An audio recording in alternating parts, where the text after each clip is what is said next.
नमस्कार किसान भाइयों, स्वागत है आपका चैनल एग्री आकाश पे। किसान भाइयों, क्या आप जानते हैं कि सितंबर के महीने में आप 1 एकड़ में 8 से 10 हज़ार रुपये लगा करके 1 एकड़ धनिया की खेती कर सकते हैं और उससे आप 3 से 4 कटाई लेकर के बहुत ही आसानी से आप 1 से 1.5 लाख रुपए कमा सकते हैं।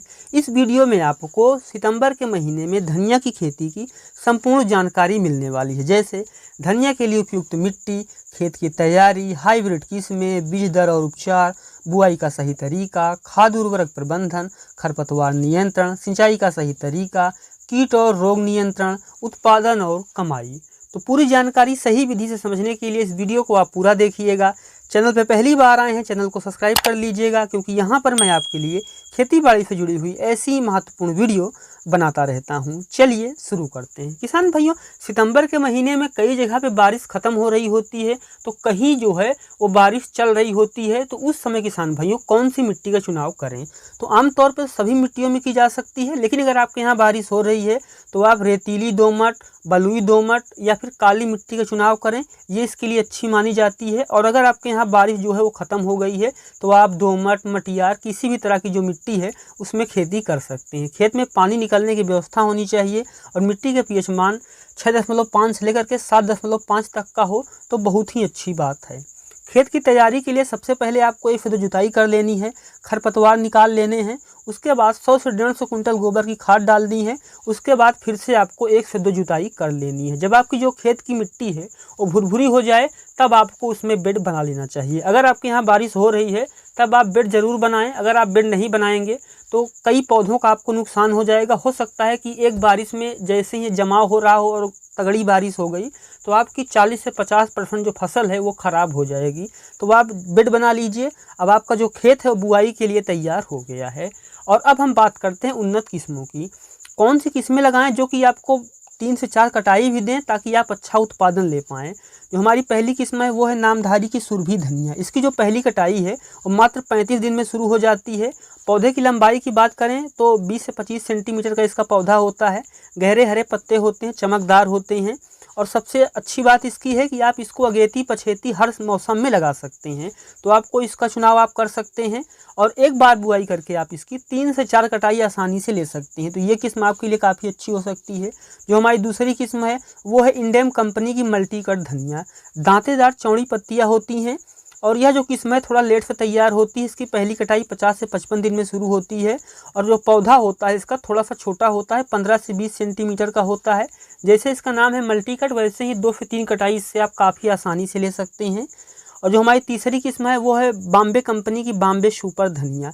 यह जो किस्म है यह भी काफ़ी अच्छी होती है। मध्यम पौधा होता है, गहरे हरे रंग के पत्ते होती हैं और एक बार बुआई करके आप इसकी भी 3 से 4 बार जो है कटाई की जा सकती है। तो आप इनमें से कोई किस्म ले सकते हैं या फिर जो किस्म आपके यहाँ अच्छा उत्पादन देती है आप उसका भी चुनाव कर सकते हैं। और अब हम बात करते हैं कि 1 एकड़ में कितना बीज लगेगा और बीज को उपचारित कैसे करेंगे। देखिए, अगर बारिश हो रही है तब आपको जो बीज है वो ज़्यादा लेना चाहिए।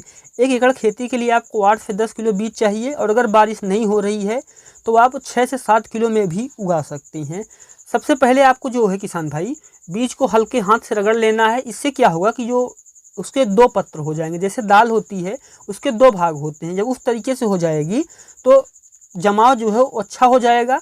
और इसके अलावा जब बीज को आप दाल जैसा कर लें तो आप उसको पानी में भिगो दीजिए और उसके बाद किसान भाइयों आपको उसको जड़ गलन और जो पौधे सूखने की बीमारी है जो कि बरसात में सबसे ज़्यादा दिखाई देती है उससे बचने के लिए उपचारित करना है। उससे बचने के लिए किसान भाइयों आप ट्राइकोडर्मा विराइड से उपचारित करके फिर छाया में सुखाएं, उसके बाद बुआई करें। इससे ये फ़ायदा हुआ कि आगे चल करके जड़ गलन, फंगस, ये जो बीमारियां हैं वो कम आएंगी। और अगर आप फनफूद नाशक का समय समय पर स्प्रे करते रहेंगे तो ये समस्या आपको नहीं छू पाएगी। तो और अब हम बात करते हैं कि बुआई का सही तरीका है, किस विधि से बुआई करें। किसान भाइयों देखिए, धनिया की बुआई 2 विधि से की जाती है। जो पहली विधि होती है वो होती है छिड़काव विधि, जिसमें हाथ से बीज को बोया जाता है।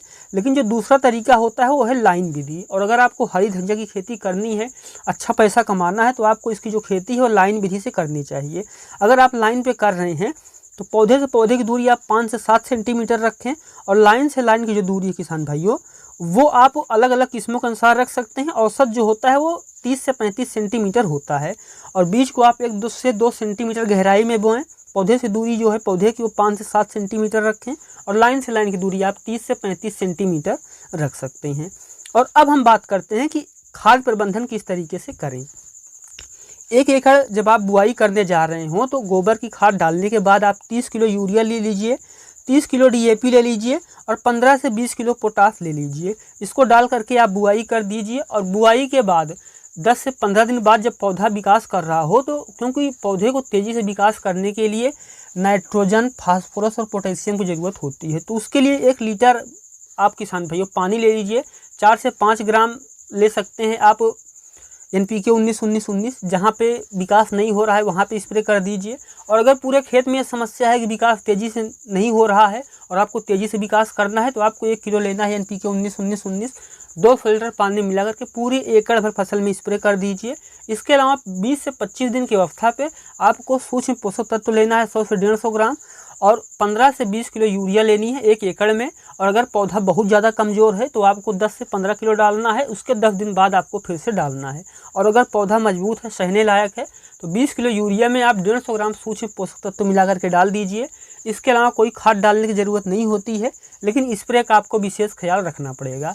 अगर कोई कीट दिखाई दे रहा है तब आप उसके लिए कीटनाशक का स्प्रे करें, जैसे इमिडाक्लोरोपिड हो गया है, बहुत तरह के कीटनाशक आते हैं। लेकिन अगर कोई कीट नहीं है, फंगस का खतरा है, बारिश हो रही है, तब आप 500 ग्राम फनफूदनाशक लीजिए, 2 फिल्टर पानी मिलाकर के स्प्रे कीजिए। ये स्प्रे आपको लगातार 8 से 10 दिन के अंतराल पे करते रहना है। और अगर आप खरपतवार नियंत्रण सही से करते हैं, ये सारी समस्याएं नहीं आएंगी और स्प्रे करते रहते हैं तो। और अब हम बात करते हैं खरपतवार नियंत्रण की। सबसे पहले जो निराई गुड़ाई है आपको बुआई के दूसरे हफ्ते में कर लेनी चाहिए, ताकि पौधे सही से विकास करें। और गुड़ाई करने से जो पौधा इसको ऑक्सीजन मिलती है तो विकास तेज़ी से होता है। दूसरी निराई गुड़ाई जो है वो 30 से 35 दिन की अवस्था पे करनी चाहिए, पहली कटाई के पहले। तो ये होता है खरपतवार नियंत्रण का सही तरीका। लेकिन अगर आप हाथ से खरपतवार नियंत्रण नहीं कर सकते हैं तो इस स्थिति में किसान भाइयों आप पेंडिमेथिलिन का उपयोग कर सकते हैं बुआई के पहले, वो आप जानते ही हैं। और अब हम बात करते हैं कि सिंचाई का सही तरीका क्या है। देखिए, बरसात में बेड विधि से खेती कर रहे हैं तब आप सिंचाई कर सकते हैं अगर बारिश नहीं हो रही है तो। और अगर बारिश हो रही है तो खेत से पानी निकालते रहिए, सिंचाई की ज़रूरत नहीं पड़ेगी। लेकिन 8 से 10 दिन के अंतराल पर सिंचाई करते रहें, ताकि जो पौधा है वो अच्छे से विकास करता रहे। अगर आप यूरिया डालते हैं, खाद डालते हैं या स्प्रे करते हैं तो उससे 1 से 2 दिन के अंदर पानी जो है उसको लगा दीजिए, नहीं तो जो पत्ते हैं वो लाल पीले होने लग जाएंगे, जिससे आपका उत्पादन जो है वो प्रभावित होगा। तो आपको इस चीज़ का ख्याल रखना है। बाकी सिंचाई नॉर्मल ही की जाती है। और अब हम बात करते हैं कि कीट और रोग क्या लगते हैं, उनको नियंत्रण कैसे करें। जो सबसे पहली समस्या है किसान भाइयों, जो सबसे ज़्यादा लगती है वो होता है चेपा, कहीं पे इसको माहू भी कहा जाता है। तो जो चाहे वो चेपा है, माहू है, अगर ये समस्या आ रही है तो आप क्या ले सकते हैं इसके लिए आप थाईमेथोएक्स ले सकते हैं। इसका अगर आप स्प्रे करेंगे तो ये समस्या नहीं आएगी। इसके अलावा जो बरसात में एक और समस्या देखी जाती है वो है कि पत्तों पर सफ़ेद धब्बे बन जाते हैं। तो इसके लिए क्या करें, कई सारे किसान भाई जो हैं बहुत ज़्यादा डर जाते हैं। डरने की ज़रूरत नहीं होती है। आपको लेना है प्रोपिकोनाजोल 10 EC का। इसको आप 2 फिल्टर पानी मिलाकर के स्प्रे करेंगे तो समस्या नहीं आएगी। डोज आप जिस फसल में आपकी जिस तरह की समस्या है उस हिसाब से लेना है। और अब हम बात करते हैं जड़ गलन की। जैसे मैंने बीज उपचार के समय कहा था, अगर आप जड़ गलन का उपचार जो है ट्राइकोडर्मा से बीज उपचारित करके नहीं बुआई करते हैं तो जड़ गलन आ जाएगा। लेकिन अगर आप उपचारित करेंगे तो कोई समस्या नहीं आएगी। और अगर ये समस्या आ गई है तो कार्बेंडाजिम 5 ग्राम लीजिए, पानी मिलाकर के स्प्रे कर दीजिए, समस्या दूर हो जाएगी। और अब हम बात करते हैं कि उत्पादन कितना होगा और कमाई कितनी होगी। देखिए, उत्पादन इस बात पर डिपेंड करता है कि आपने किस तरीके से फसल तैयार की है। अगर आपका 90 से 95% जमा हो गया और आप 3 से 4 कटाई कर पाते हैं, तब आप लगभग 150 कुंटल तक का उत्पादन जो है वो ले सकते हैं। और सितंबर में अच्छा रेट मिलने की उम्मीद होती है। अगर आपको 40 से 50 रुपये किलो का रेट मिल जाता है तो आप निश्चित रूप से अच्छा उत्पादन ले पाएंगे। और अगर अच्छा उत्पादन आपको मिला है तो आप काफ़ी अच्छा पैसा भी कमा सकते हैं। ये वीडियो कैसा लगा आपको कमेंट सेक्शन में जरूर लिखिएगा। इसी तरह की खेती बाड़ी से जुड़ी हुई वीडियो देखने के लिए आप हमारे चैनल को सब्सक्राइब कर लीजिएगा। कहाँ से देख रहे हैं जरूर बताइएगा। तो मिलते हैं किसी एक और वीडियो में एक नए टॉपिक के साथ। वीडियो देखने के लिए आपका बहुत बहुत धन्यवाद।